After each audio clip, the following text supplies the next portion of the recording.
रत्नागिरी जिल्ह्यामध्ये वाढत्या उष्म्यानं नागरिक हैराण झालेले आहेत। मे महिन्याच्या शेवटच्या आठवड्यामध्ये ऑक्टोबर हीट सारखं तापमान वाढतंय। वातावरणातील दमट उष्ण हवामानामुळे रत्नागिरीकर हैराण झालेले आहेत।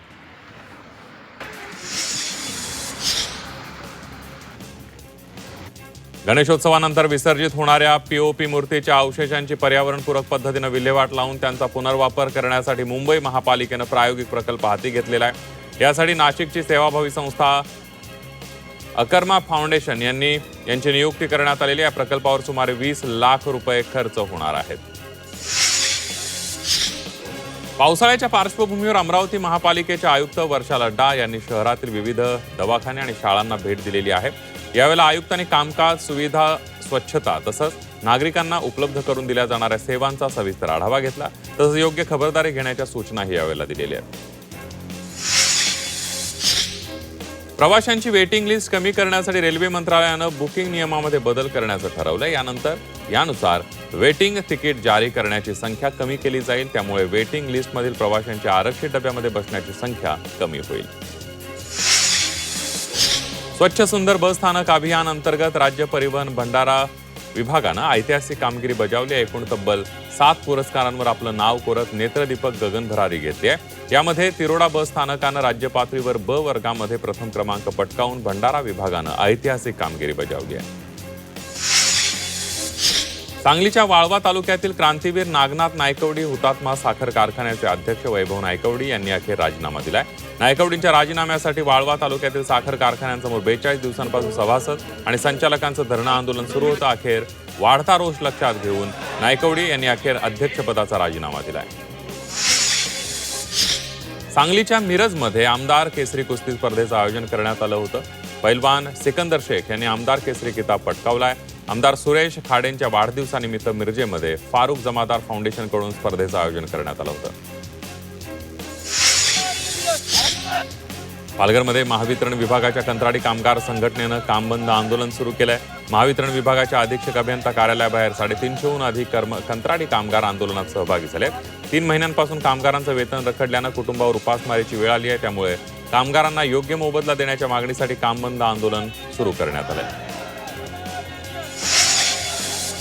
नाशिकच्या येवल्यामध्ये काँग्रेसकडून पेट्रोल पंपावर निषेध आंदोलन करण्यात आलेलं आहे। वाढत्या इंधन दरवाढी विरोधात काँग्रेसकडून पेट्रोल पंपांवर मेलोडी चॉकलेट वाटून सरकारचा निषेध करण्यात आला। हिंगोलीच्या जिल्हा परिषद कार्यालयासमोर गटसंसाधन केंद्रातील कंत्राटी कर्मचाऱ्यांनी धरणं आंदोलन केलंय। कंत्राटी कर्मचाऱ्यांचं मानधन मागील 6 महिन्यांपासून रखडलंय। मानधन रखडल्यामुळे या कर्मचाऱ्यांना आर्थिक अडचणींचा सामना करावा लागतो। रखडलेलं मानधन त्वरित मिळावं या मागणीसाठी या कर्मचाऱ्यांनी धरणं आंदोलन केलंय। रत्नागिरी जिल्ह्यातील 71,425 व्यक्तींची मौखिक आरोग्य तपासणी करण्यात आली। तपासणीमध्ये 1,359 व्यक्तींमध्ये मौखिक कर्करोगाची प्राथमिक लक्षणं आढळली आहेत। त्यापैकी 147 जणांना मौखिक कर्करोग झाल्याचं निदान झालेलं आहे। मुंबईत गर्भपाताच्या घटनांमध्ये 5,000नी घट नोंदवली असली तरी दरवर्षी 20,000हून अधिक महिलांना गर्भपाताचा सामना करावा लागतोय।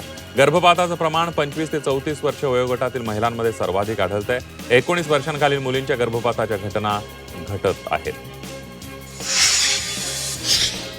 यंदा शाळा सुरू होताच विद्यार्थ्यांना पुस्तकं मिळणार आहेत। राज्यामध्ये सरकारी शाळांमधील 1 कोटी विद्यार्थ्यांसाठी 4,31,00,000 पुस्तकं तालुका स्तरावरील केंद्रांवर शासनाकडून पोहोचवण्यात आलेली आहे। त्यामुळे 15 जूनला शाळांमध्ये वितरणाची तयारी शिक्षण विभागाकडून सुरू करण्यात आली आहे। स्थानिक स्वराज्य संस्थांच्या शाळांच्या इयत्ता पहिलीच्या पटसंख्येमध्ये वाढ करण्यासाठी शिक्षण विभागाकडून विविध उपक्रम राबवण्यात येत आहेत। मात्र मागील 4 वर्षांमध्ये स्थानिक स्वराज्य शाळांच्या संस्थांमधील इयत्ता पहिलीच्या पटसंख्येमध्ये सातत्यानं घट होते आहे। मागील 4 वर्षांमध्ये पहिलीच्या पटसंख्येत तब्बल 1,37,606 विद्यार्थ्यांची घट नोंदवण्यात आली आहे। छत्रपती संभाजीनगरातील मराठवाडा विद्यापीठामध्ये पदवी आणि पदव्युत्तर अभ्यासक्रमांची ऑनलाईन प्रवेश प्रक्रिया आजपासून सुरू करण्यात येणार आहे। त्या 2 जून ते 28 जून या कालावधीमध्ये ही संपूर्ण प्रक्रिया ऑनलाईन पद्धतीने राबवण्यात येणार आहे। यावर्षी विद्यार्थी, पालक, शिक्षणप्रेमी आणि नागरिकांसाठी विशेष ओपन डे उपक्रम राबवण्यात येणार आहे। जेईई ॲडव्हान्स परीक्षेचा निकाल IIT रुड़की यांच्या वतीनं जाहीर करण्यात आलेला आहे। देशभरातील 56,880 विद्यार्थी परीक्षेमध्ये पात्र ठरलेले आहेत। IIT दिल्ली झोनमधील शुभम कुमार हा 360 पैकी 330 गुण मिळवत पहिला आलेला आहे, तर आरोही देशपांडे 360 पैकी 280 गुण मिळवत मुलींमध्ये पहिली आली आहे. कृषी परिषद आणि ॲग्रोटेक प्रदर्शनाला उत्स्फूर्त प्रतिसाद मिळाला. महाराष्ट्र राज्य आंबा उत्पादक संघाच्या वतीनं आयोजन करण्यात आलं. कार्यक्रमामध्ये आंबा उत्पादकांच्या समस्या, उत्पादन वाढीचं तंत्रज्ञान, सिंचन आणि प्रक्रिया उद्योगांबाबत मार्गदर्शन करण्यात आलंय. नाशिकच्या शरद पवार फळ बाजारामध्ये आंब्याच्या दरामध्ये 15 ते 20% घट झाली आहे.